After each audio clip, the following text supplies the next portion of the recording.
Passion is overrated. Being professional is underrated. അപ്പം ഞാനിങ്ങനെ ഒരു പാനലിൽ നിന്ന് ഇങ്ങനെ ഡിസ്കഷൻ കഴിഞ്ഞപ്പോൾ ഞാൻ മൈക്ക് എടുത്തിട്ട് hi my name is Anto Philip and this is my question and want address this എന്താണെന്ന് പറഞ്ഞ് ഇങ്ങനെ ക്വസ്റ്റ്യൻ ചോദിച്ചു. ക്വസ്റ്റ്യൻ കഴിഞ്ഞ് ഞാൻ തിരിച്ചിറങ്ങി വന്ന് പുറത്തോട്ട് പോയപ്പോഴത്തേക്കും ഇങ്ങനെ വേറെ ഒരുത്തൻ ഇങ്ങനെ നടന്നു വന്നിട്ട് പറഞ്ഞു, hi Anto, I am Jonathan Thomas. അപ്പം ഞാൻ മലയാളിയാണ്. ഒരു 20-year-old listening to this, following passion, want to follow passion, confused, lost, chasing too many things at a time, what would be എന്തായിരിക്കും പറയുന്നുണ്ടാവുക? People are I have a question. Yeah. What are you running for?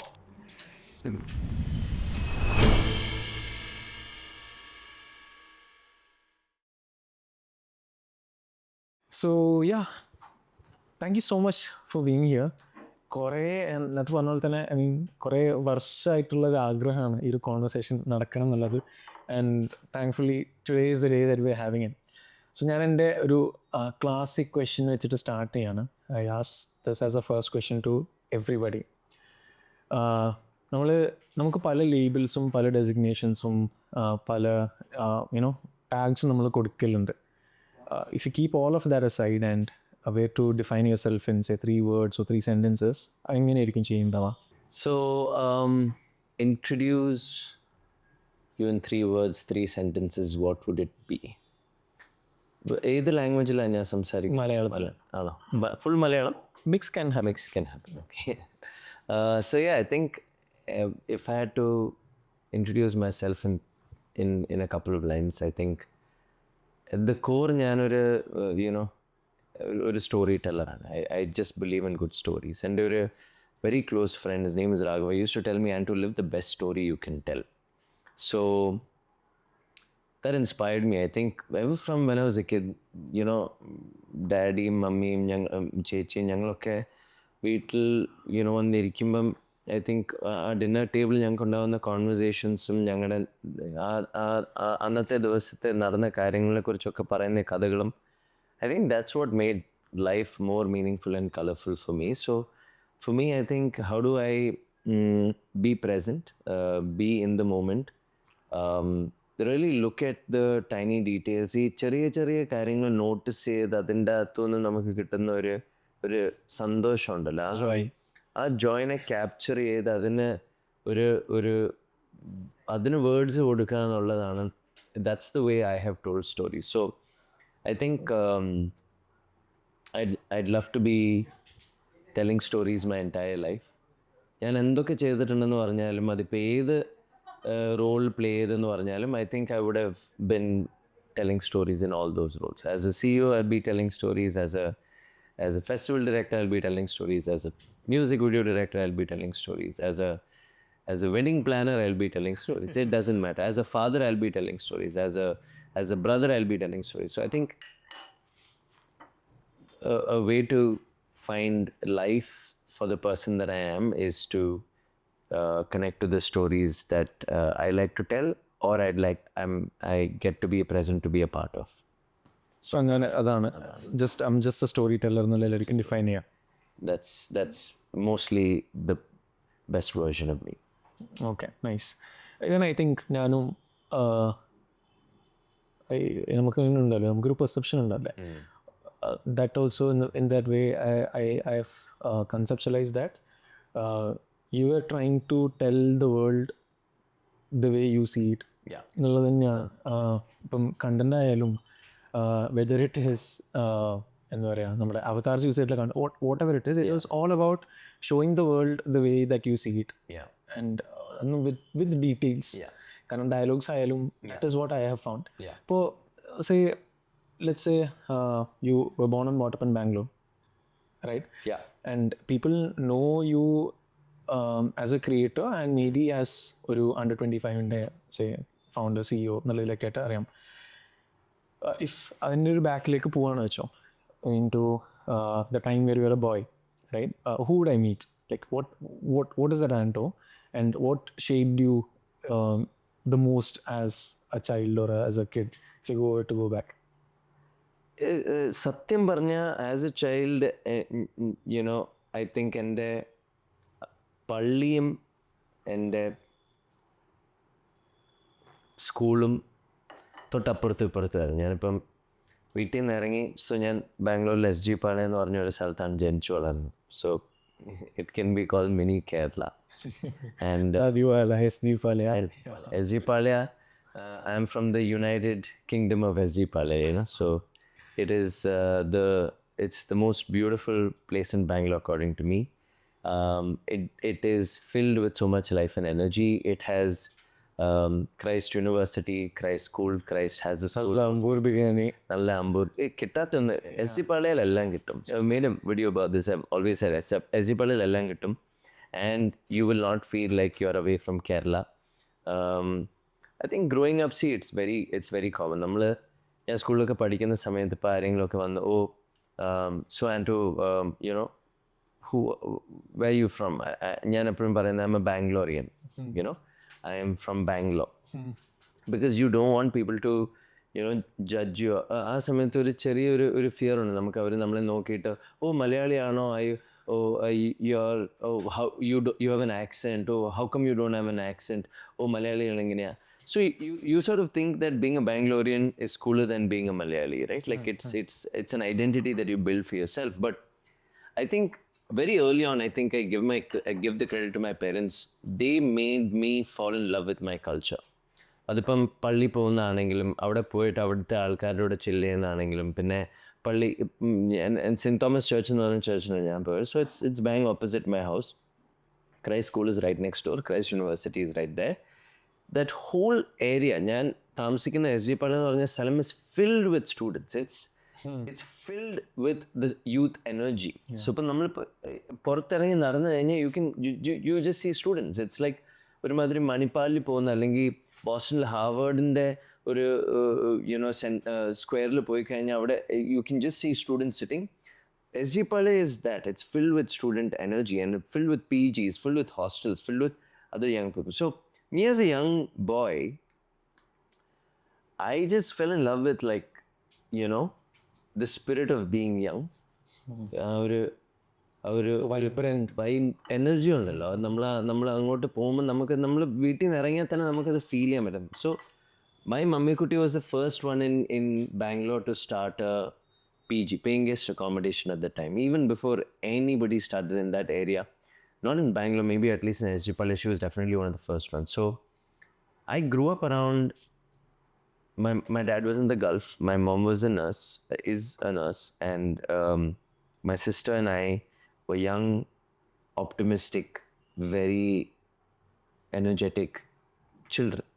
So നമ്മുടെ upbringing എന്ന് പറഞ്ഞാൽ മമ്മിക്കുട്ടി രാവിലെ എണ്ണീറ്റ് 6 മണിക്ക് മമ്മിക്കുട്ടി ജോലി തുടങ്ങും. മമ്മിക്കുട്ടി മാത്രമേ ഉള്ളൂ വീട്ടിൽ. ഡാഡി ഗൾഫിലായത് കാരണം മമ്മിക്കുട്ടി ഞങ്ങളെല്ലാവരെയും ഒരുക്കി, ഞങ്ങളുടെ സാധനങ്ങളെല്ലാം പാക്ക് ചെയ്ത്, ബ്രേക്ക്ഫാസ്റ്റ് റെഡി, ലഞ്ച് റെഡി. 7:30 ആകുമ്പോൾ മമ്മി വിടും വീട്ടിൽ നിന്ന്. ബിക്കോസ് മോർണിംഗ് ഷിഫ്റ്റ് തുടങ്ങും മമ്മിക്ക്. സോ 6 തൊട്ട് 7:30 വരെ മമ്മി ചെയ്യുമ്പോഴത്തേക്ക് ഞങ്ങളൊക്കെ ജസ്റ്റ് എണ്ണീറ്റ് വരുന്നേ ഉള്ളൂ. ഇപ്പം ജസ്റ്റ് ഒരു 7:30 ആകുമ്പോഴത്തേക്ക് ഇങ്ങനെ പതിയെ മമ്മി ഈസ് ഓൾറെഡി ഔട്ട്. മമ്മിക്ക് ഒരു കൈനറ്റിക് ഹോണ്ട ഉണ്ട്. കൈനറ്റിക് ഹോണ്ടയിലിരുന്ന് mummy she will go. And by the time we walk into the kitchen, your flask filled with your tiger flask. And tiger flask is very, if you have Gulf parents, you know, tiger flask is a thing. So, ഒരു tiger flask, അതിൻ്റെ അകത്ത് black coffee. ആ കട്ടൻ കാപ്പിയാണ് എൻ്റെ ലൈഫിൽ ഇന്നും രാവിലെ എണീറ്റ് ഞാൻ കാപ്പി കുടിക്കണം. That's because of that. So ആ കട്ടൻ കാപ്പി ഞാനും എൻ്റെ ചേച്ചിയും കുടിക്കും. Chechi will start doing something. I call her Anchi, and she'll be doing something. I'll drink my coffee, and then I get into my day. So I think I saw hustle. I saw like real hard work, because she had a full-time job, but she still decided to, hey, listen, we need to make some extra money, have a side income, because we want to build our own house. Dad was still, sending everything that he probably makes. Mammikutti goes and, picks up a house in a land in SG Palaya, pays the advance. So I just saw a lot of like hard work. So entrepreneurship. So entrepreneurship, really like genuine like effort to ഒരിക്കലും daddy ആണെങ്കിലും mummy ആണെങ്കിലും ഒരിക്കലും പുറകെ ഇരുന്നാൽ ഞാൻ tired എനിക്കൊന്നും ചെയ്യേണ്ടെന്ന് അതെന്തൊക്കെ വന്നാലും അവർ നേരിടാനുള്ള ഒരു കരുത്താണ് അവരുടെ കണ്ണി ഞാൻ കണ്ടിട്ടുള്ളത്. So that it self was the biggest inspiration for me. And from there onwards, I've just continued to sort of keep them as my North Star. If I can be 10% as good as my mom, I think I will conquer the world, right? Like, if I could be 10% as patient and as, sort of sacrificial as my dad, who at the peak of his marriage has left his children and his wife to be in another part of the world and, have a long distance relationship, just so that we can, survive and make money and grow and become what we are today. I think that these are things that our generation can never understand. So I think that's what I saw. The young kid in me was inspired. I was a lot of filled with energy. I used to take part in everything. And I think my base comes from in the school lame, palli lame activities. I used to take part in them. Music, dance, theatre, everything that's there. I used to be the first one to take part in it. So if people ask me where I get what I get from, I think it's my parents, it's my community, it's my church, it's my, education. And I'm blessed that I was born in a place like Bangalore, grew up in a small area called SG Palya. So I think these are all my biggest blessings and I'm grateful for that. Yeah, beautiful. So, എൻ്റെ wife, she was born and brought up in Bangalore. Okay, this is her adda, Malleshwaram, Oh, nice. Yeshwanthpur and all that. Aale doesn't like being called as a Malayali. Like doesn't like that. She's a hardcore Kannadiga. Right. First language is Kannada. She's that person. And I'm sitting in front, again a person who's again a Bangalorean but a hardcore Mallu. Right. So നമ്മൾ ഈ community അതേപോലെ തന്നെ belonging എന്നൊക്കെ എന്ന സാധനം ഉണ്ടല്ലോ. So, being a Malayali, how much of that has influenced you, like about belonging, being in a Malayalam community, as you said? I think the business that you've built is also purely focused, or primary element is again community. You have built the largest community of students in India, right? So how much of that, being a Malayali, being a Mallu in Bangalore, influenced you for being there? I think being a Malayali is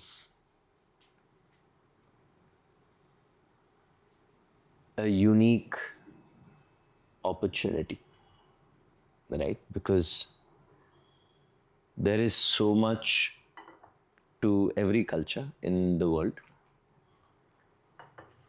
And I believe that നമ്മൾ എവിടെ നിന്നാണ് നമുക്കറിയത്തില്ലെങ്കിൽ നമ്മൾ ജീവിതകാലം മുഴുവൻ ഒന്നിലും ഉൾപ്പെടുത്താതെ ഉള്ള ഒരു വ്യക്തിയായി മാറും എന്ന് പറഞ്ഞാൽ നമുക്ക് തന്നെ അറിഞ്ഞുകൂടെ നമ്മൾ എവിടെ നിന്നാണ്. ഇപ്പം it's always give an example.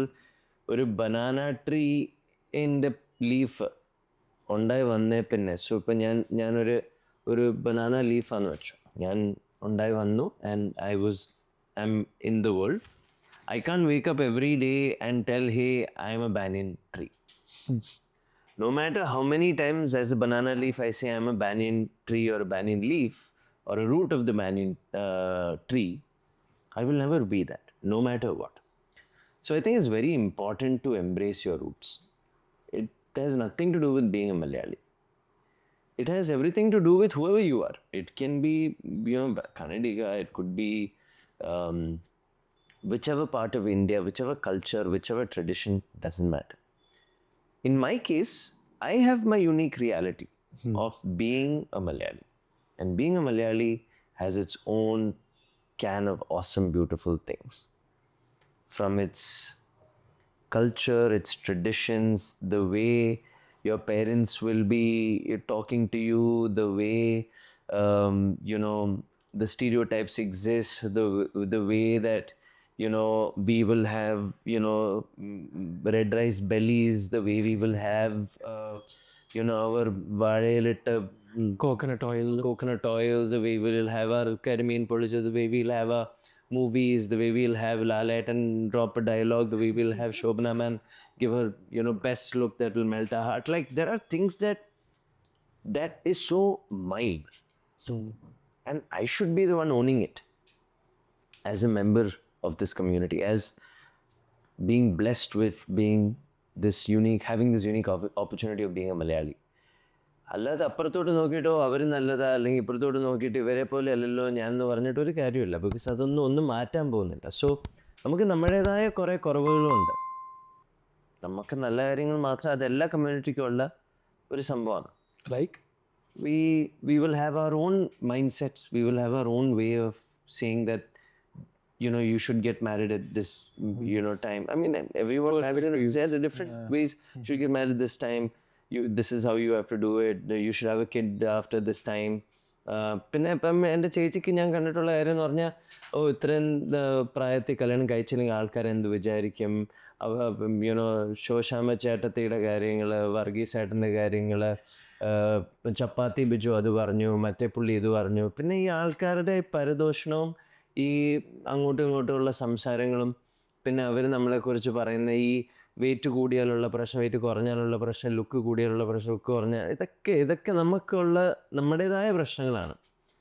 May be other communities also have it, but I have definitely sense. So ഇപ്പോൾ ബാംഗ്ലൂരിൽ നിന്ന് വന്നു കഴിഞ്ഞാൽ, നാട്ടിൽ പോയി കഴിഞ്ഞാൽ, അയ്യോ മോനെ നീ എന്നാ പറ്റി, ഇച്ചിരി വെയിറ്റൊക്കെ കൂടിപ്പോയല്ലോ, അതെന്നാ നന്നായി കഴിക്കുന്നില്ല, അല്ല നന്നായി കഴിച്ചിട്ടാണോ, അല്ലെങ്കിൽ ഇപ്പം നന്നായി കഴിക്കുന്നില്ല, മോനെ ക്ഷീണിച്ചു പോയല്ലോ. I'm like, I mean, how does that matter? You can say hi to me in the beginning, you can come and hug me. You can be like, "Mohan, nice to see you." Why are you starting with like, bomb? Yeah, all this, koravagal of mine, So I think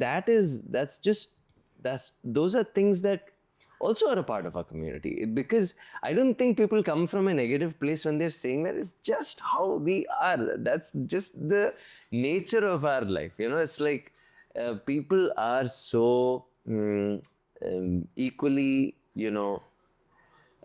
educated, but also very judgmental. I think that's a part of how we have grown up, and because the world around is because my relatives or my families or extended families or just people I have seen all over my town are judgmental. You also grow being like very like, you don't want to fully express yourself. You don't want to like be that version of yourself. Or you want to, Natalie Anto is very from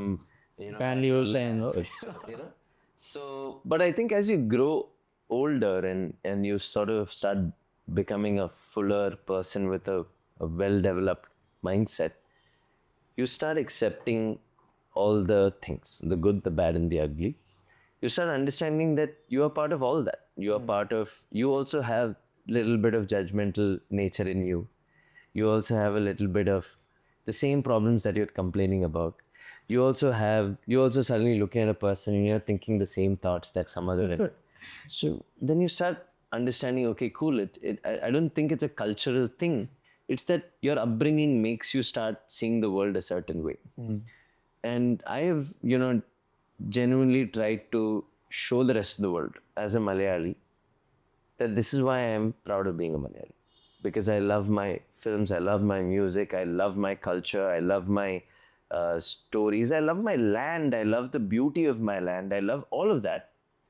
And I also try to fix my own problems with the culture for my own self. Like tomorrow, if I'm raising a child or if I'm getting married into a family, I don't want to carry the baggage of what I think my roots bring. So I think that is my personal work. It has nothing to do with the rest of the Malayali community. I think everybody has their individual journey. My personal job is celebrate what's the best in my roots, which is as a Malayali, I should be able to, love what I love. And I should be able to sort of express and also let go of the things that are not needed in my life.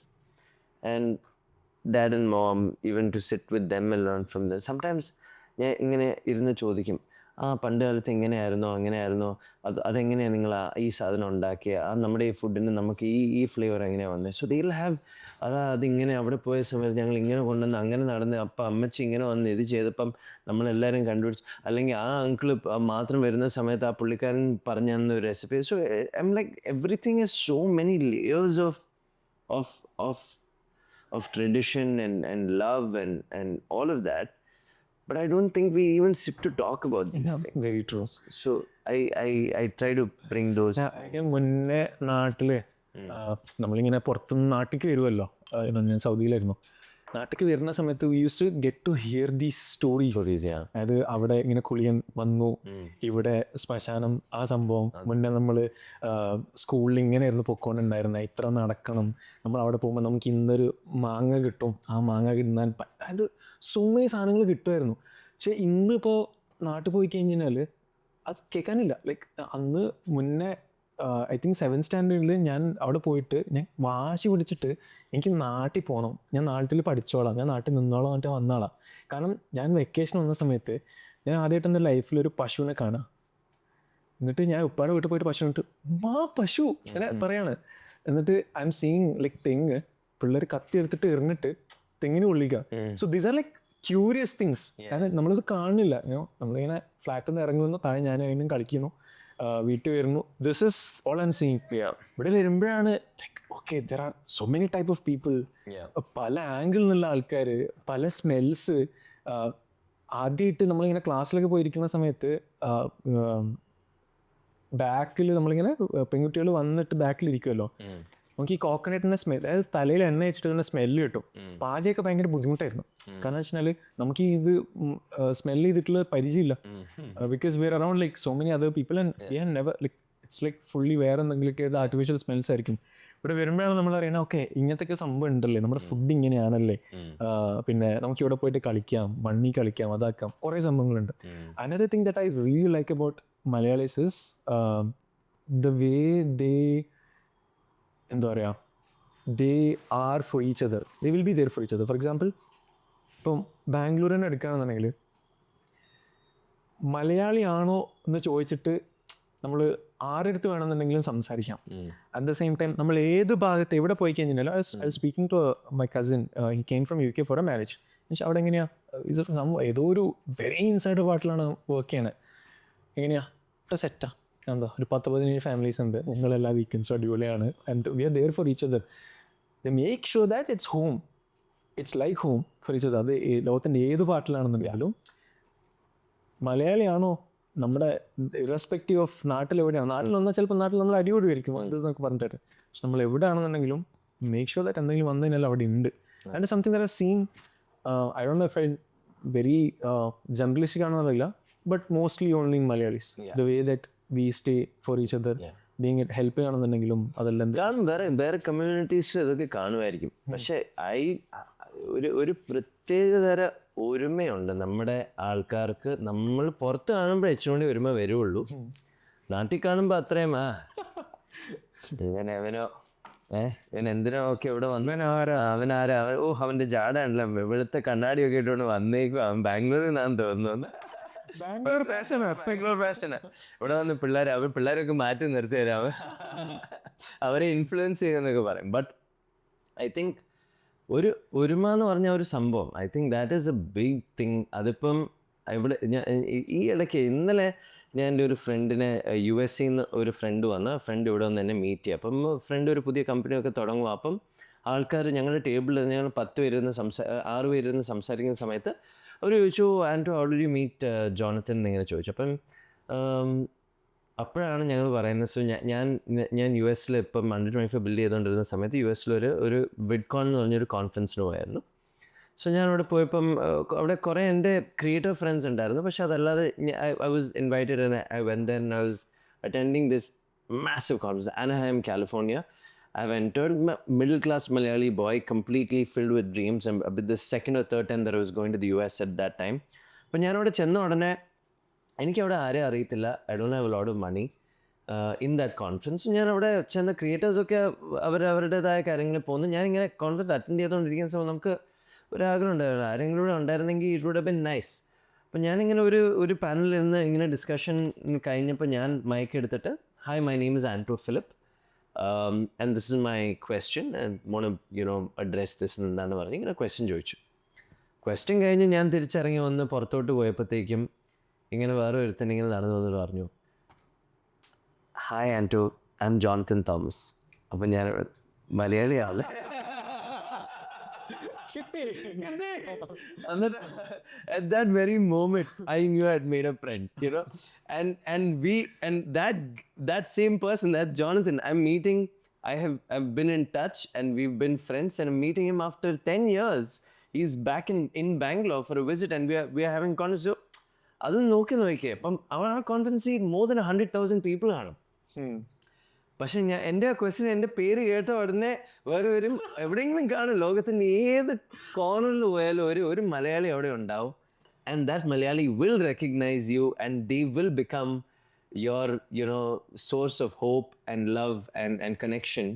Because the world is too massive and ഒത്തിരി കാര്യങ്ങൾ നടക്കുന്നുണ്ട്. പക്ഷേ ഒരു link of connection കിട്ടിക്കഴിയുമ്പോൾ നമുക്കൊരു ഉള്ളിൻ്റെ ഉള്ളിൽ നിന്നൊരു സന്തോഷം വരുമല്ലോ. ആ സന്തോഷമാണ് when you meet a Malayali outside of the country, even in Bangalore for that matter. So I think urima, and then that relationship continues, that love continues, and there's this certain level of judgment for a Nadan Malayali is like, oh, you're Malayali annokku parayunu, പക്ഷേ Malayalam പോലും ശരിക്കും സംസാരിക്കാൻ അറിയത്തില്ല. Malayali is not, being a Malayali is not the language. It has nothing to do with Malayalam, the language. It has everything to do with how you feel connected to a certain kind of a person who understands that you are just like them. And the language that might comes out of your mouth might be English when you're talking to each other. You're not talking in Malayalam. പക്ഷേ ഒരു connection ഉണ്ടല്ലോ, എൻ്റെ ആളാണിത്, I feel safe around you. I feel like I can be myself around you.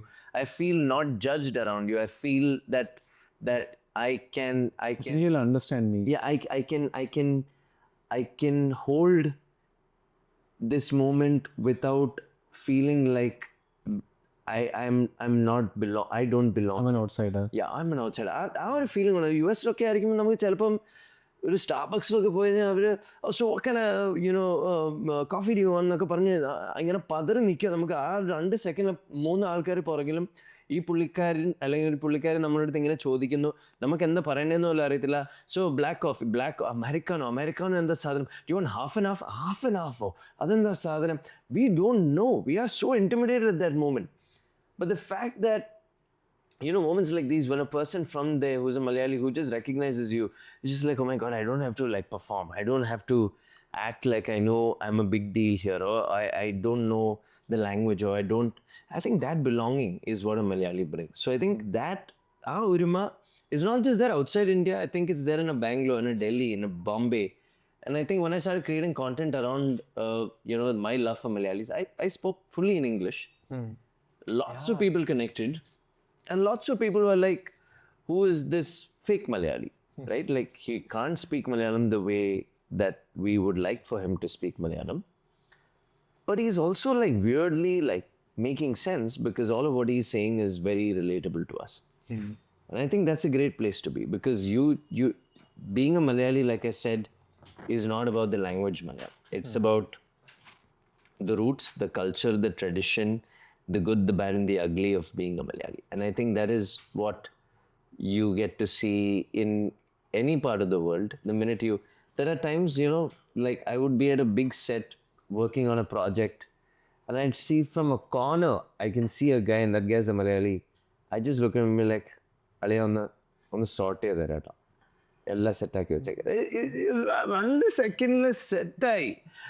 I didn't have to be like, what, I'm this, nothing. In 2 seconds, he's done his job. I have gotten, ആ ഒരു ലുക്കിൽ തന്നെ നമുക്ക് മനസ്സിലായി, I got you.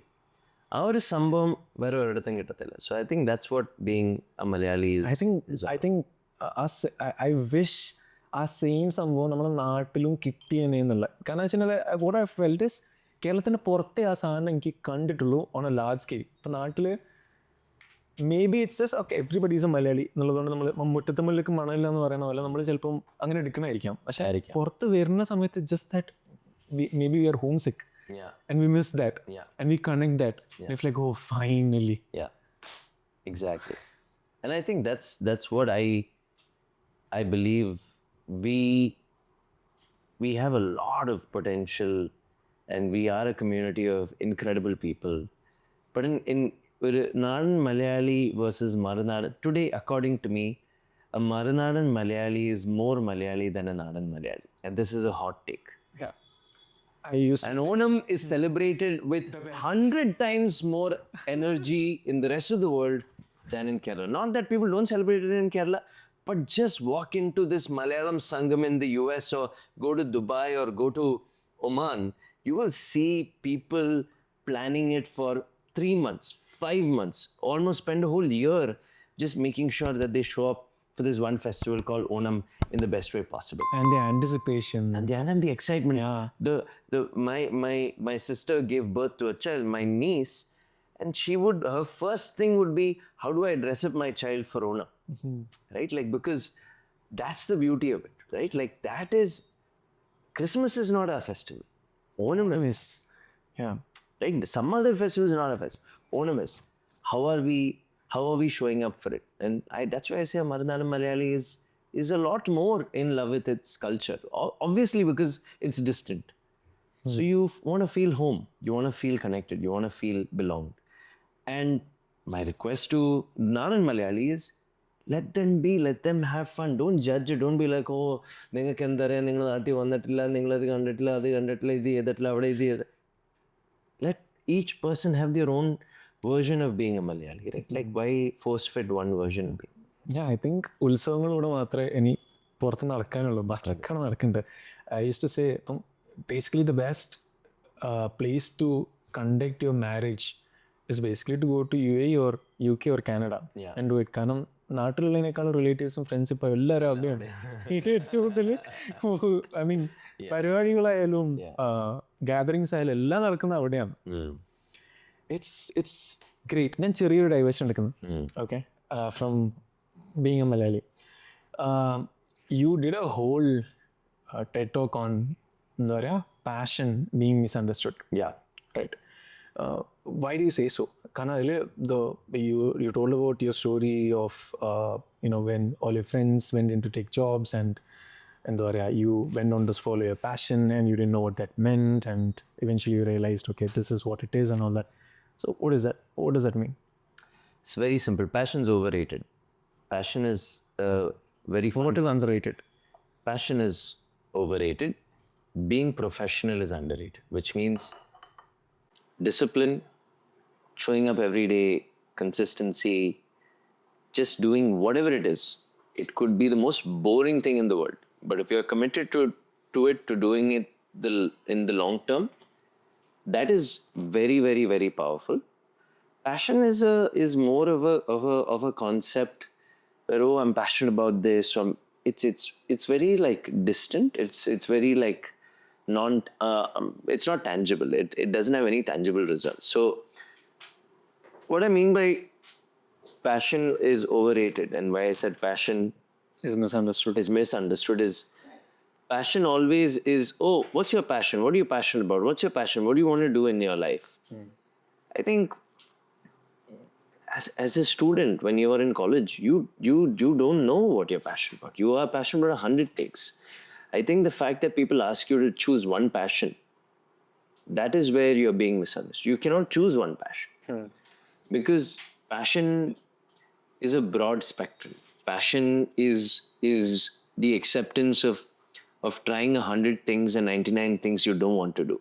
Passion is showing up for things that you thought you love and then understanding that, oh my God, there's a lot more than just what I thought this would be. Passion is thinking that entrepreneurship is amazing and I want to build something, but realizing that in 1 month of building it, you will have 3 people from your team leave. That is passion is all of that. I think passion is misunderstood to be just this fancy, exciting thing. It's like, Adam and Eve seeing a fruit that you're forbidden to eat, and then you eat that fruit, and then you realize why it was forbidden. You have to passion's not just this colorful, concept that you can go after. Passion is to sort of know that it comes with all of it. It comes with the days that you don't want to be passionate about it, the days that you want to not show up. The things that you thought were cool about it would be the things that's consuming you when you lose your identity because of it. But being professional is a little more like like detached from the emotion. It's just discipline, consistency, showing up regardless of how good or bad the day is. And I think no matter what you're passionate about, and passion can change over a period of time, the biggest skill that I think every young person or just people in general need to have, which I'm also trying to imbibe, is how can I be professional about it every single day? How can I show up consistently? And how can I be disciplined about my practice? If I'm disciplined about my practice, then the outcome is genuinely that I would be really good at the game I'm playing, which is how athletes Do. Yeah. approach life. I think no athlete will be like, I'm passionate about cricket. Maybe they are passionate about cricket, but they're very, very obsessive about wanting to be a great player. And to be a great player, no matter how passionate you are about cricket or basketball or football, you need to be very professional. You go pro. You go from being amateur to go pro. So that's that's the line that people use.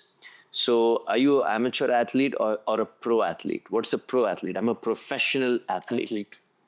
Which means I've gone pro. I have given it beyond my good days and bad days. I've given it beyond my happy moments and sad moments. I've given it beyond my anxiety, stress, and depression. It is complete submission, and I'm going professional. So, which means I show up on the court every single day.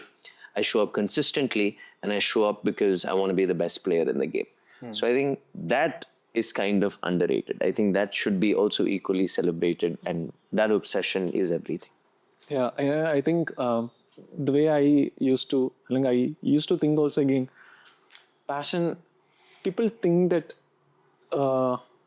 ഒരു സാധനം കണ്ടെത്തിയിട്ട് ആ ഒരു സാധനത്തിൻ്റെ മേലെ പോവാന്നുള്ളതാണ് mostly എല്ലാവരും try ഔട്ടിട്ടുണ്ടായിരുന്നത്.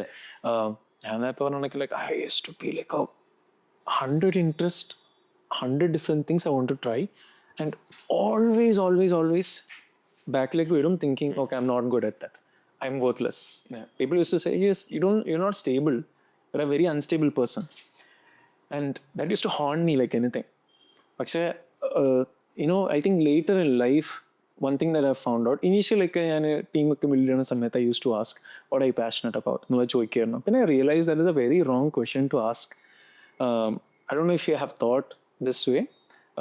For me, I think passion is about collecting the dots. നമുക്കൊരു ഒരു പോയിന്റ് ഓഫ് ലൈഫിൽ നമുക്കൊരു പെർസ്പെക്റ്റീവ് ഉണ്ടാവും. ആ പെർസ്പെക്റ്റീവിൽ നമ്മളിങ്ങനെ കടന്നു പോകുന്നുണ്ടാവും, അല്ലെങ്കിൽ ഒരു ജേർണി നമ്മളിങ്ങനെ പോകുന്നുണ്ടാവും. And you figure out, okay, this is something I want to do. You go do that. Out you collect a dot. Then our dot in the, maybe it opens another like 3-4 doors, and you open another door. You collect that. You go that. And this exploration is what I think being passionate about. Kanam, as I really relate to what you have said, where it is definitely not about one thing, but it is about one thing that is about the whole thing, that is going all in, exploring, connecting, making mistakes, working on that, and not dropping when things are hard and midway. I've done that like so many times midway, but I think I'm at a phase where I'm going back to everything that I've dropped and bringing that again and trying, because still I'm deeply hurt by being an unstable person at one time. Yeah. And now I think it is not about my instability, but I was collecting the dots, and now I'm connecting the dots. Yeah. Do you think in that perspective? Yeah, I mean, I think that I don't think that is in any way connected to passion for me, because passion is definitely, I think what you're describing is to be curious is the passion. And I think curiosity is a great thing to be passionate about. I'm very passionate about being curious. And that means I will walk into everything with the intention of what can I learn from this, and what do I not know. And if you're willing to go into that inquiry, then you will see many things that connect over a period of time. I think we as human beings are a gigantic creation of loops. So we create a lot of loops. We live in these loops. So if you were saying, instability is one loop that you've created. So the opposite of instability is stability. So you will create a stability loop. then you will create, like there are many loops. So the thing with loops is loops are triggered by the same actions. So technically, if you go and really spend a lot of time just writing down all the dots you've collected, you will see all dots across every cycle is the same. Come what may. Because നമ്മുടെ ലൈഫിൽ നമുക്ക് കിട്ടുന്ന learnings വെച്ചിട്ടാണ് നമ്മൾ ഈ ലൂപ്സിൽ കയറുന്നത്. നമുക്ക് എവിടെയെങ്കിലും ഇപ്പോൾ ഹേർട്ട് ആയി കഴിഞ്ഞാൽ that will trigger A certain action. And that action will trigger another action. And we so basically Joe Dispenza എന്ന് പറഞ്ഞ ഒരു പുള്ളിയുണ്ട്. So he talks about how to break out of these loops and patterns, because human beings have the potential to have infinite possibilities, but usually what ends up happening is we are in similar loops multiple times. So if you live, let's say, usually according to me, a cycle is as long as, let's say, 3 to 5 years. In one cycle, you will have 10 loops or 5 loops. These numbers can differ from different people, but similar loops.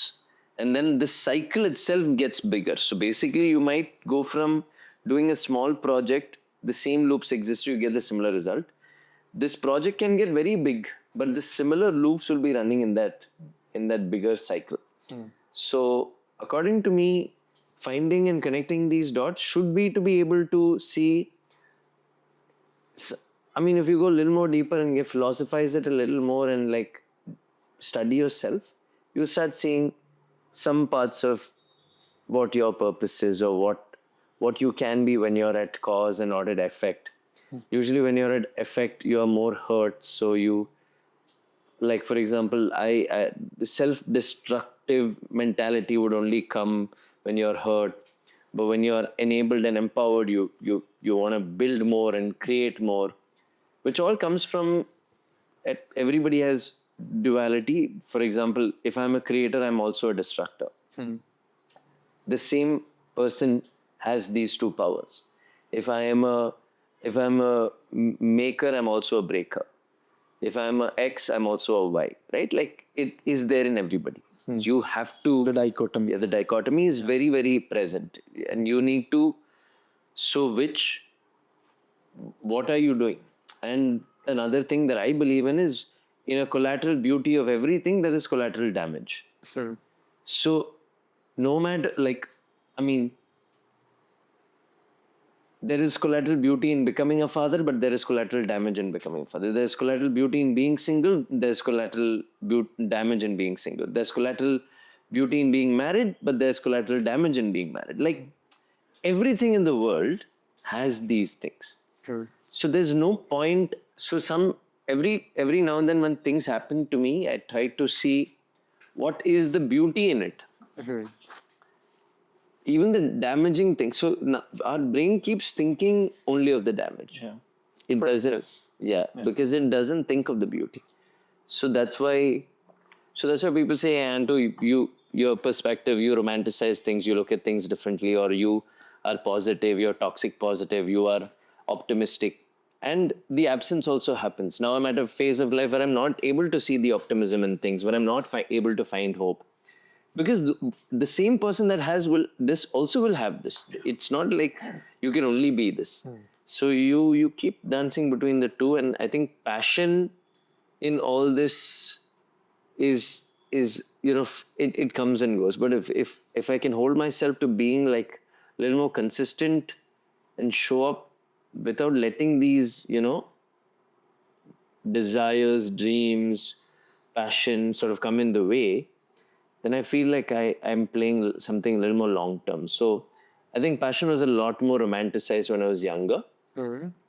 Now I don't think, now it's like if people say, oh, I was very passionate about building a community, but will a community make money and become like $1 billion business? It never can be, no matter how passionate you are, because the business model around community is making money is to sell the community, and then your community is not a community anymore. It's a commodity. So the minute it's a commodity, then how is it a community? So then you should have built a business. Otherwise, it's an NGO. Like, why you? So it's all these things you realize over a period of time. So I think being passionate about being curious is accurate. You will find the dots, you will collect the dots, you will connect the dots. That will happen even if you're not passionate, because we are all part of a certain bunch of loops.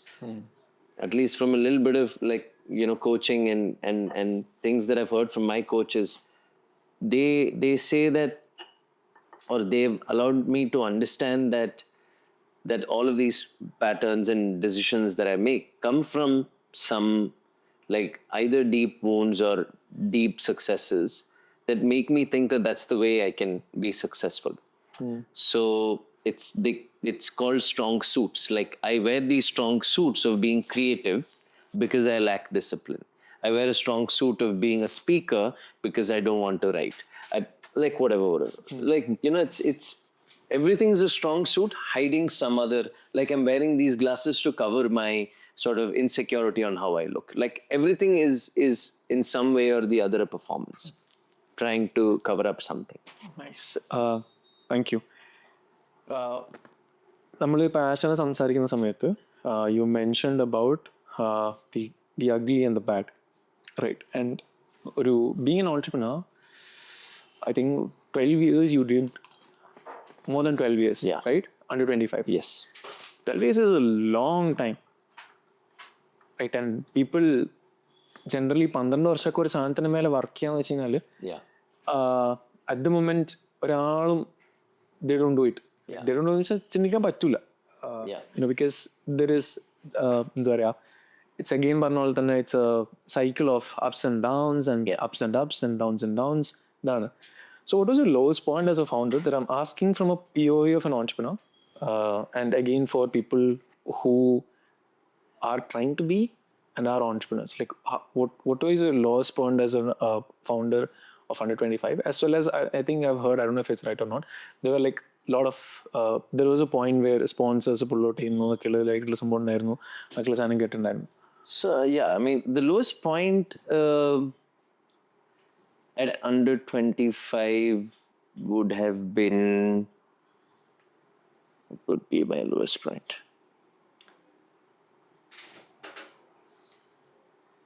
I mean, according to me, for every founder, I think the lowest point is when, like, you is handling and keeping talent. I think that's because you get emotionally attached. So I think the lowest point for me was that I had to make sure that, or let go, or people were leaving the organization while I was running the organization at the time that we were going to wind up and sort of wind up in the sense that go for an acquisition. And I think when people leave, that sort of, when you don't want people to leave, or when you don't want to go into that state of being, that is when the founder feels the most hurt, because you want that dream that you went after with the same set of people. So because that's the ultimate dream, right? You want to build this with the team that you built, the people that you're working with. And yeah, I think almost everyone in the team were there in the company for the longest time. So I think that's definitely the hardest. But the lowest point for me for under 25 would have been, because some of the most defining moments of our, like, even the sponsors backing out and all of that, I think were the completely normal case. It happens at every summit. So it that was not like in any way a low point.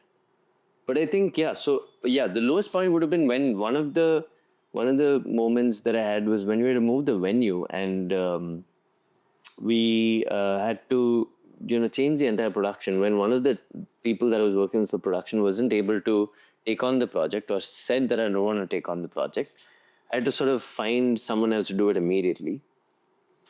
So that entire I wouldn't call it a low point, but that would change everything about the summit in record time. In retrospect, it's not a low point, because, like, Turned out good.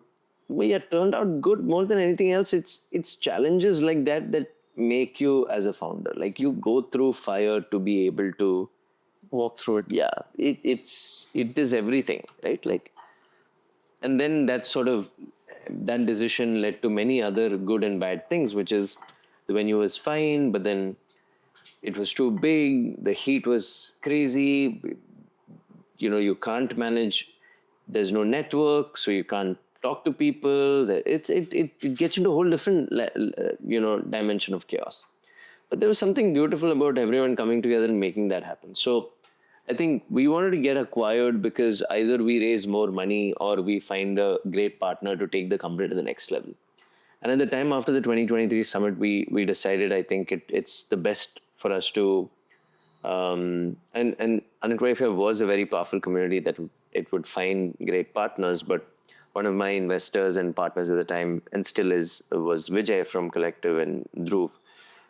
And Dhruv was literally, the biggest believer in under 25, and Vijay, his co-founder, also ended up being a big believer. Said, "Hey, listen, why don't we do this together and scale it to the next level?"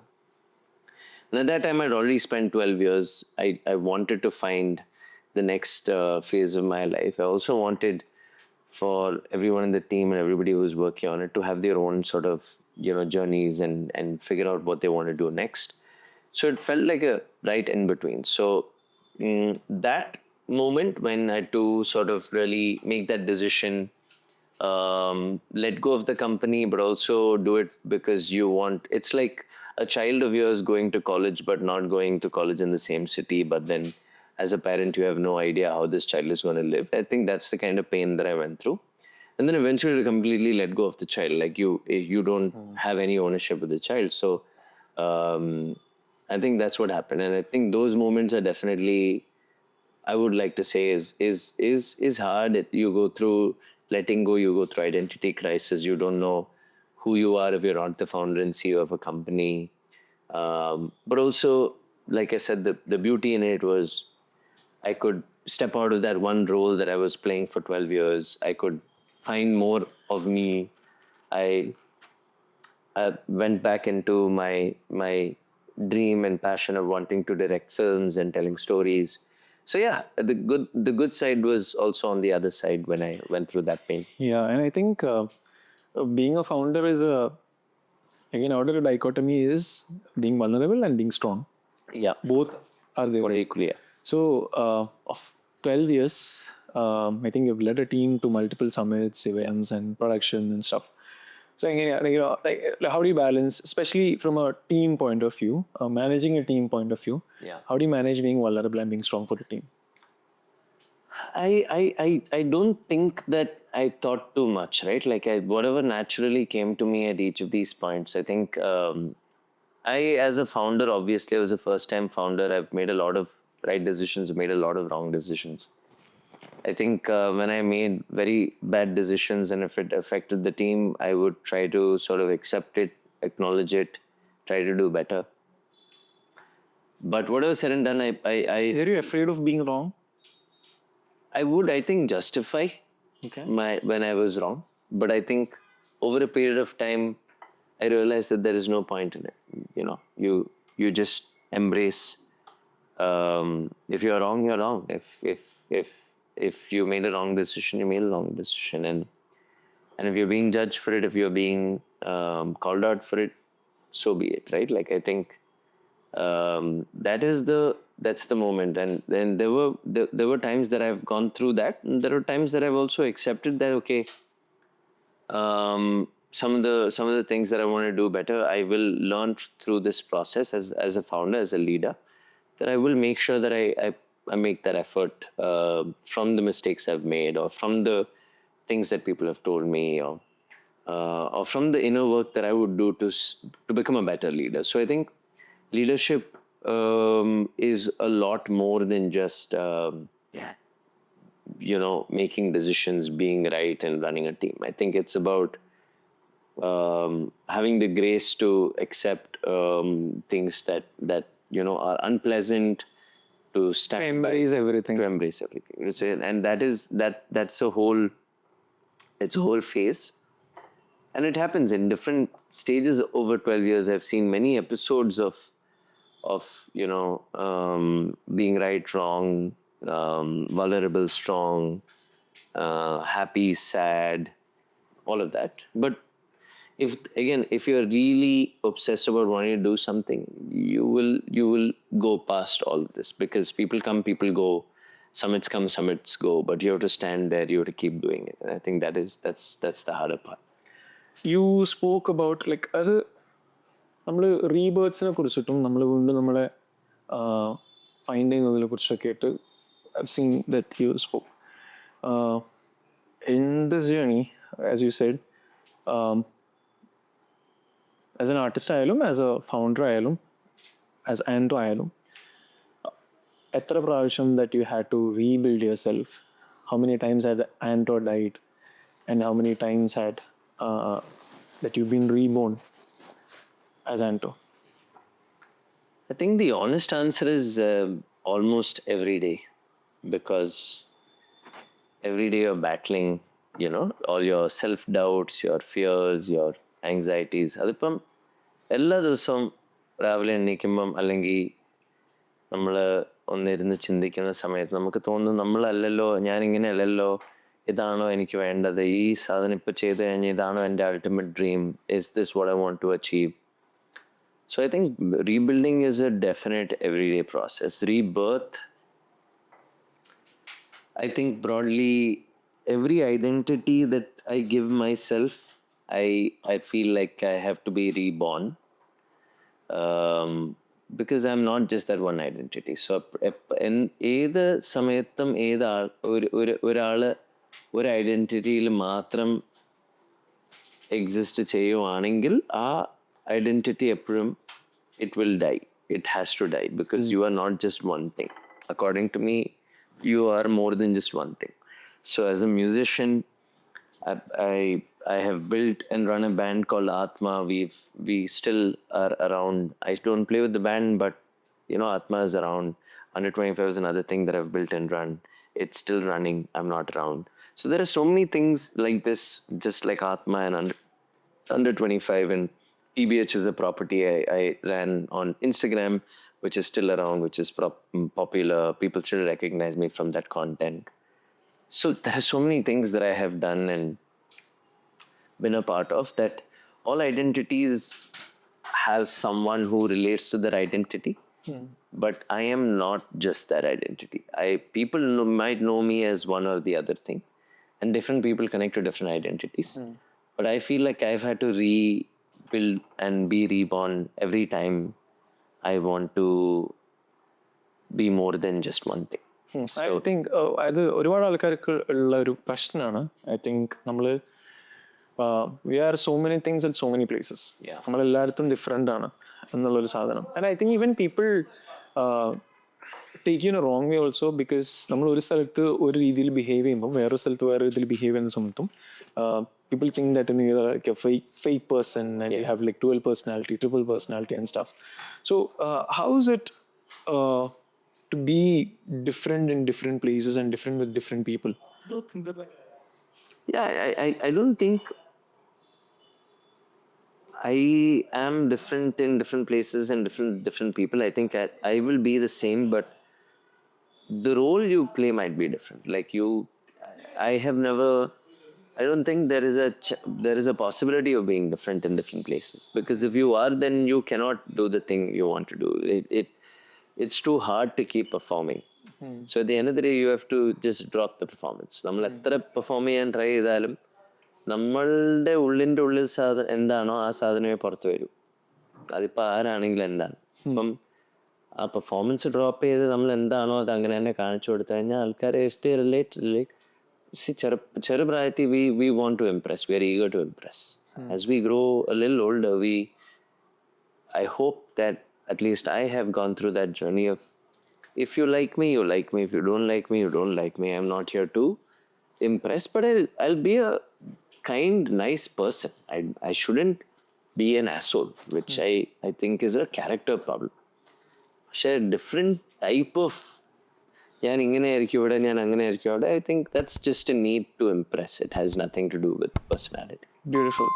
So, again, going to personal question, if I were to ask, what is one thing that you think that people misunderstand about you?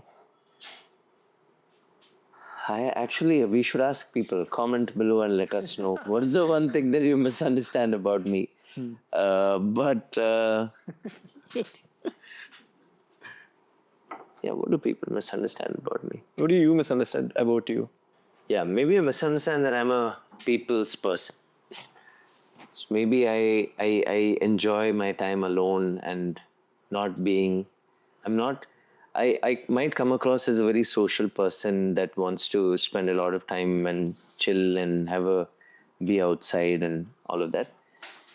But I really enjoy my alone time and just sitting with my thoughts and literally nothing else but me and my ideas and stuff. But I also realized that you can't build things and grow things if you are not like very social and present and building networks. So I think I'm good at it. I am very good at being in public, talking to people, all of that. But I enjoy my time by myself. Isn't അത് ശരിക്കും പറഞ്ഞാൽ ഒരാളുടെ ഒരു necessity അല്ലേ? അപ്പം actually you think എന്താ പറയാ, even if you actually take a machine, ഒരു machine, it operates. Yeah. It needs its own downtime. Yeah. To reset. Yeah. To cool down. To be calm. And end of the day, when full Yeah. just ആ സാധനം കിട്ടാത്തിടത്തോളം, I think it's just again നേരത്തെ പറഞ്ഞ constant loop that you're running in. Yeah. And the thing that I've realized is that നമ്മൾ ആ space എടുക്കാത്തിടത്തോളം it just നമ്മളിപ്പോൾ വെള്ളത്തിൽ ഒരു കല്ലിട്ട് കഴിഞ്ഞാൽ ripples that comes in, right? Until the ripples set in, Yeah. ആ visual ഒരിക്കലും അവിടെ എന്താകുന്നില്ല, ക്ലിയർ ആവുന്നില്ല, right? So I think isn't it an existential part of? No, I'm saying I don't even enjoy being like the misunderstanding that I have for myself is I don't think You don't need that. You used to think that you don't need that. no, I don't think I'm a people's person as much as I think I am. But that it's all phases. Like misunderstandings are all phases. Like maybe at this phase I don't want to spend too much time sort of like going out and meeting people and spending time outside. Well, of course I love it, but I want to do it with very select people. Like back in the day, it's be a lot more ready to just be around people, talk, have a conversation, this, that. I feel like most conversations are repetitive. Most things are very similar. Like another big thing that's happened because of Instagram is that attention spans are very low. You don't want to listen to a person for too long.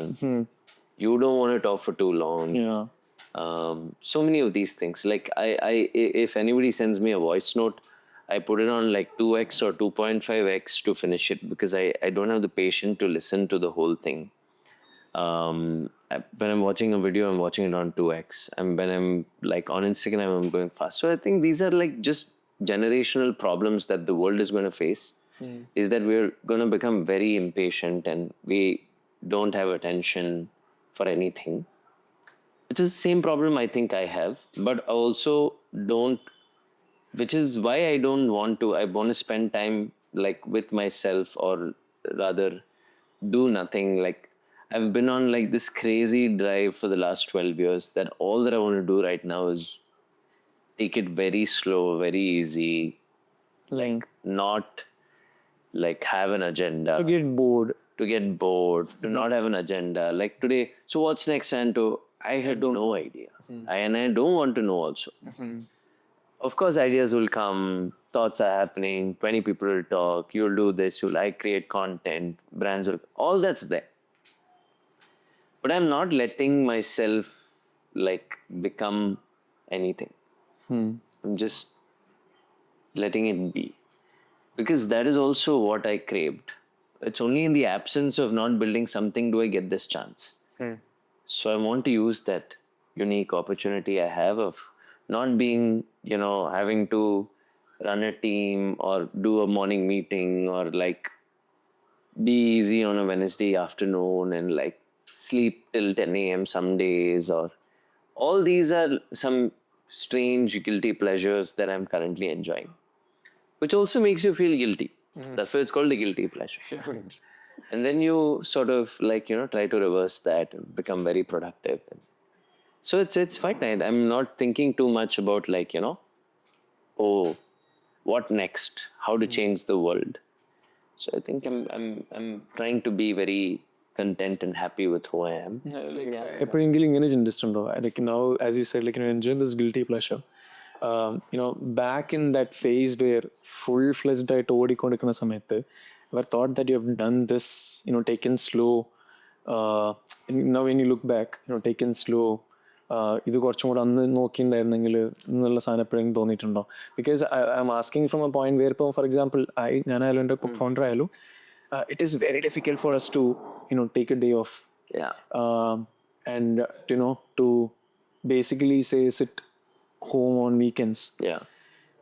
To turn off your phones, notifications, turn on the internet. It's very, very difficult to even think of it. But maybe you do that for your family, your friends, whatever it is. But you feel very guilty, as you say. We're productive, and the team is productive, and team is working, and you are like chilling. And is it the right thing? Is it a wrong thing? So many, and there are conflicts that you go through internally, right? But when you look back at the moment, I'm asking from a POV where you enjoy this now and you don't want to do anything at the moment at the particular time. Take it as it goes on. Yeah. Right. I think normally going with the flow it's a very interesting privilege to have. Yeah. And when you're building something, you don't wish to have that privilege. Yeah. To go with the flow. You want to build that flow. Yeah. And you want to go with that flow. Create and go with that flow. So you think when you look back, you did this more often and taken it slow? It's practically impossible. It's not built like that. That's the whole problem. We live in. I don't see too many founders who have built regenerative systems which can thrive on its own. It's very I have to build momentum. Momentum ഞാൻ പിടിച്ച് ആ രീതി വെച്ചാൽ മാത്രമേ ഉള്ളൂ ഈ outcome എനിക്ക് കിട്ടത്തുള്ളൂ. അത് കാരണം ഞാൻ എല്ലാ ദിവസവും എങ്ങനെ ജോലി ചെയ്യും, ഇത്രയും സാധനങ്ങളിൽ ഞാൻ ആൾക്കാരെ ഇൻവോൾവ് ചെയ്യും, ആ ആൾക്കാരുടെ ഞാൻ ഈ റിപ്പോർട്ട് വാങ്ങിക്കും, അത് ഇങ്ങനെ ചെയ്ത് കഴിഞ്ഞാൽ അങ്ങനെ ആവും, അങ്ങനെ ചെയ്താൽ ഇങ്ങനെ ആവും. So we R stuck in the loop of that. So ആ ഒരു ഡിറ്റാച്ച് ചെയ്തിട്ട് അത് നടക്കുന്ന രീതി നടക്കട്ടെ, let me trust the process is usually not going to happen. So, and then the guilt of oh, you didn't do it, how can you take credit for it, all that will start coming. So I don't think it's there's nothing to change in the fast. I think you have to do each phase for its own. അതിപ്പോൾ ആ സമയത്ത് അങ്ങനെ ജോലിയാണെങ്കിൽ അങ്ങനെ ജോലിയാണ്, അത്രയും ഇൻറ്റൻസിറ്റിയിൽ പോകണമെങ്കിൽ അത്രയും intensity പോകണം, അത്രയും എഫേർട്ട് ഇടണമെങ്കിൽ അത്രയും എഫേർട്ട് ഇടണം, അത്രയും വീക്കെൻഡ്സ് കളയണമെങ്കിൽ അത്രയും വീക്കെൻഡ്സ് കളയണം. പക്ഷെ അത് കഴിഞ്ഞ് whatever it takes അത് കഴിഞ്ഞിട്ട് വീക്കെൻഡ്സ് കിട്ടുവാണെങ്കിൽ വീക്കെൻഡ്സ് എടുക്ക്, അത് കഴിഞ്ഞിട്ട് സമയം കിട്ടുവാണെങ്കിൽ സമയം എടുക്കുക, അത് കഴിഞ്ഞിട്ട് you have another opportunity to direct a film, do whatever it is at that phase that is present to you. And of course there's no hurry. I feel like there's a hurry in all of our minds to get somewhere. Where are we going really? What is the hurry for? At the end of the day, net. What are you going to, if you're running a company, it's called Haka. It's going to make 100 crores. Okay, let it make 100 crores. Then what will you do with what's going to happen? You want to do 5,000 crores. Okay, you did 5,000. Everything about life will remain the same. The same problems you have will still exist. The same good will be still good. Only thing that will change is the type of AC you have, the type of watch you have, the type of table you sit on, the type of room that you are in. So the life will be the same. Some privileges exist. Some access gets better.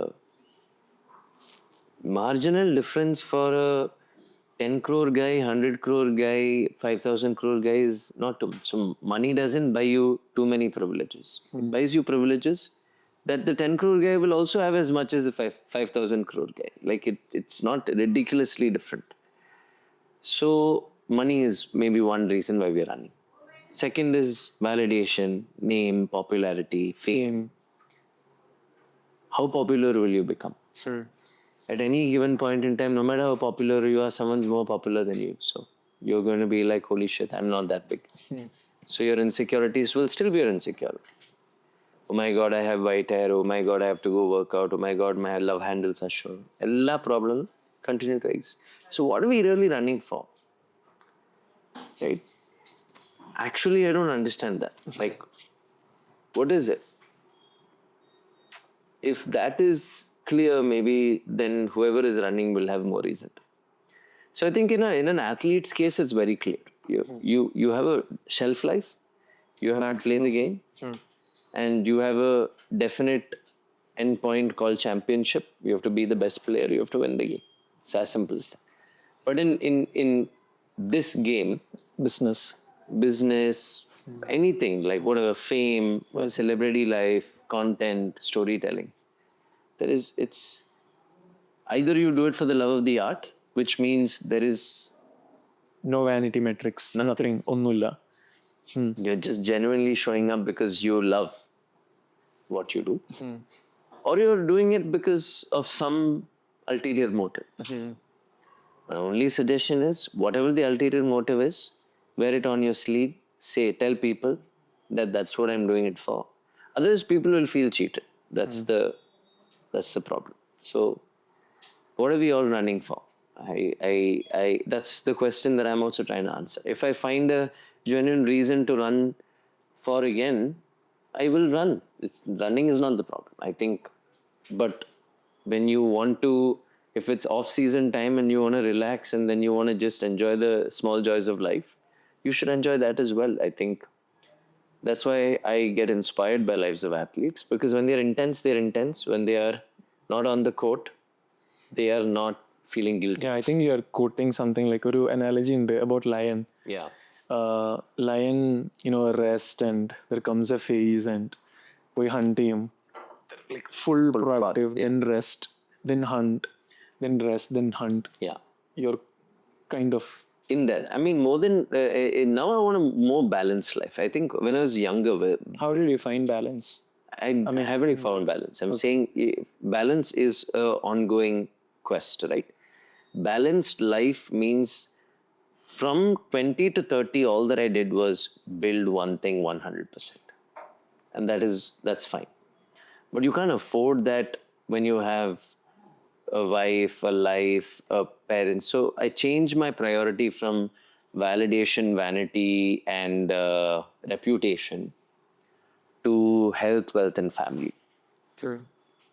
That's a drastic shift in how I wanted to look my life.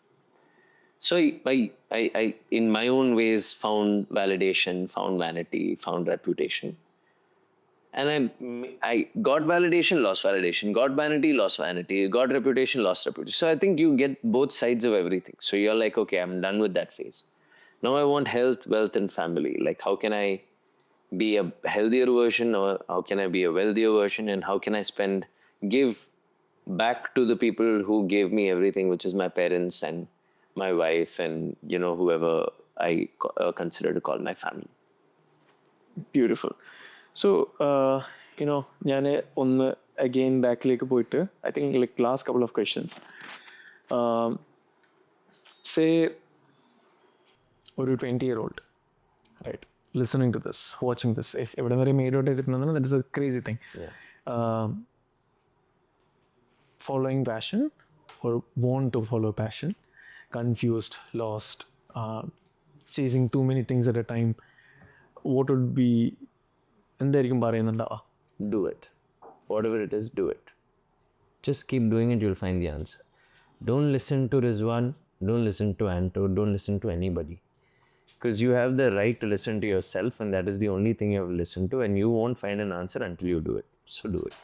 There's nothing, no advice, anybody's advice is worse than not listening to your own. So advices are all based on some trauma that everyone's gone. If I've gone through a trauma, my advice will be based on that. Advices are trauma bound.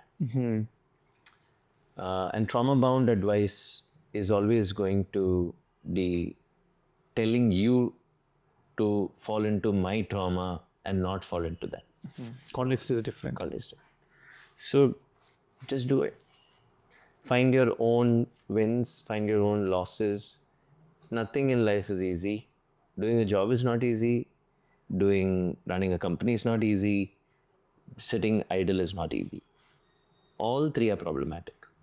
All three are good in its own way. So do whatever you want. Just don't listen to people who come on like podcasts like this and say do this, do that. Do whatever you want. Like, that's my only thing to young people. And do it as early as possible. So at least very early on in life, you will learn a few things that you can apply later in your own life because you learned it. Nobody told you this, you learned it yourself. So I think that's my only suggestion. Okay, so if I say, how will I put it? When all this ends, okay, Anto എന്ന് പറയുന്ന സമയത്തേക്കായിട്ട്, how do you want to be remembered? I'm not asking from a POV of, say, some stranger and stuff. I'm asking from a POV of, say, people that you're very closest to. Yeah. Right. And how do you want to be remembered by them? Anto എന്ന് ചിന്തിക്കുന്ന സമയത്തേക്കായിട്ട്. Just a guy who was not willing to stop trying. That's it.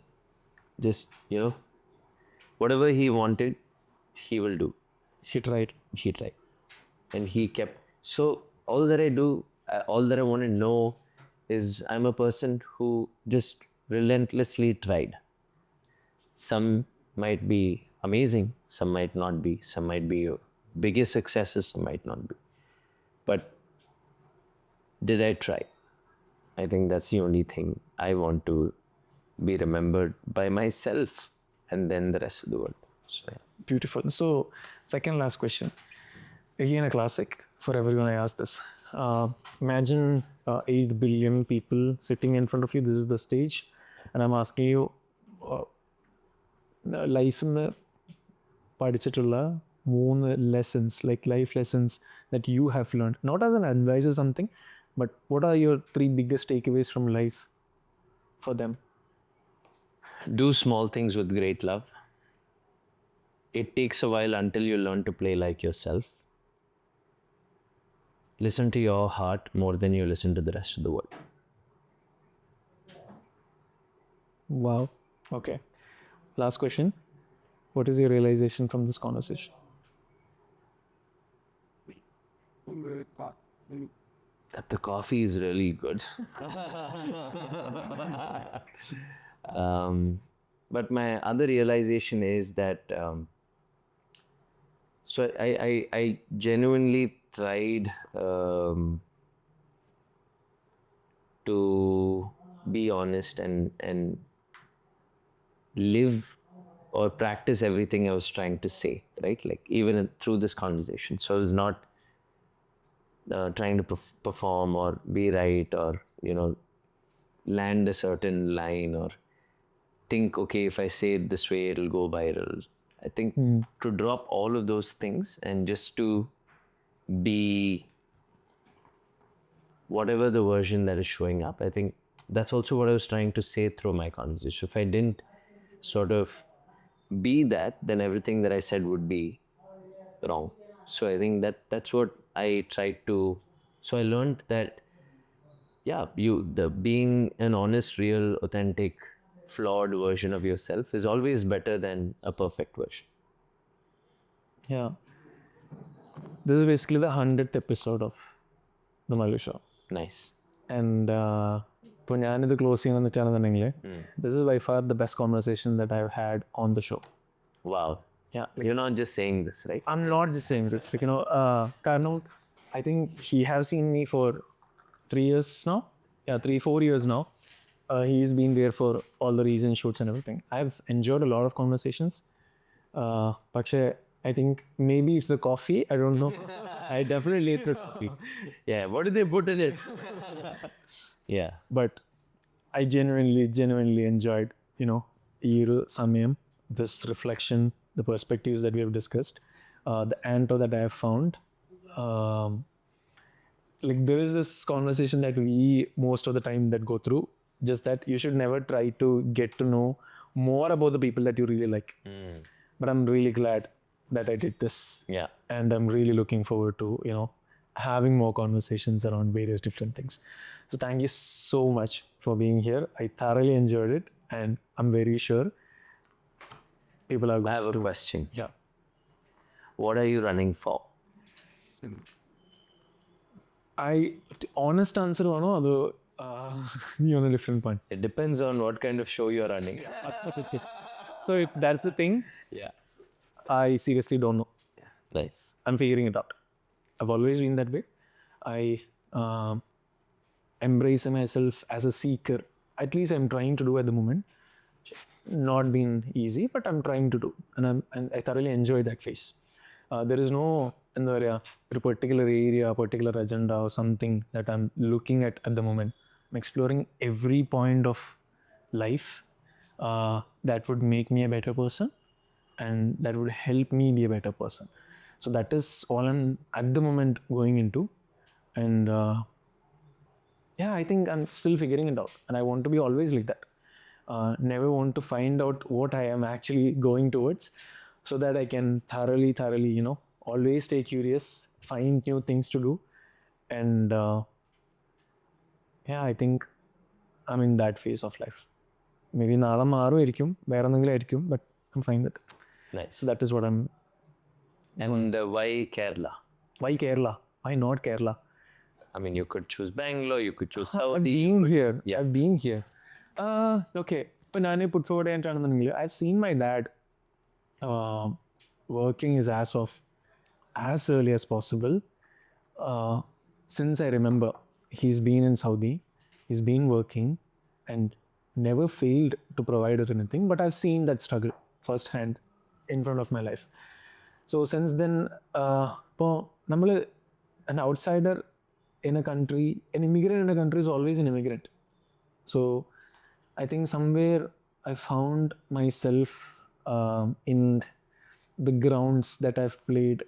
When vacations on the summit, I found myself there more, and I think I found myself to be more accepted, more belonging in the space that I am in Kerala, more than the outside. It's not that, in Bangalore, I had the best phase in Bangalore, I had the best phase in Mangalore, I had the best phase in Saudi. Everywhere I had the best phase. Which I think there is more to, more that Kerala had given me than anywhere else. And I was very clear ഞാൻ career build ചെയ്യുന്ന സമയത്താണെന്നെങ്കിലും എനിക്ക് പുറത്ത് പോകണ്ട, ഞാൻ ഇവിടെ തന്നെ ഉണ്ടാവണം. And whatever that I'm doing, I'm building, I'm giving back, should be here on. So that is Kerala. I don't know, I find myself there more. There I connect more there. Nice. And ഇപ്പം നമ്മൾ മറ്റേ ഈ ബാംഗ്ലൂർ ഡേയ്സിൽ പറയുന്നത്, ഇവിടെ നമുക്ക് നമ്മുടെ കുളത്തിൽ കുളിക്കാം, മട്ട കഴിക്കാം ഒക്കെ പറയുന്ന പോലെ, there are definitely versions of me that think per se ഇവിടെ കുറച്ചും കൂടെ അത് മാറിയിരുന്നെങ്കിൽ ഇത് മാറിയിരുന്നെങ്കിൽ. പക്ഷേ I see everybody going out for better and for themselves, but I really wish that people come back to Kerala with all the learnings and things that they've taken from there and make it a very, sacred place for people, Malayalis, where we can proudly say, okay, oh, wow, we built this place and, we belong here. So that is my whole thing with Kerala. And mango? Mango. I love mango. But if it's the name that you are asked, Yeah. Okay. Then 2 weeks in a timeline, I think when I was starting to create content, again, you're looking at something that is very easily remembered, right? So if you flip the M, it will become W. So it will be Rizwan Go.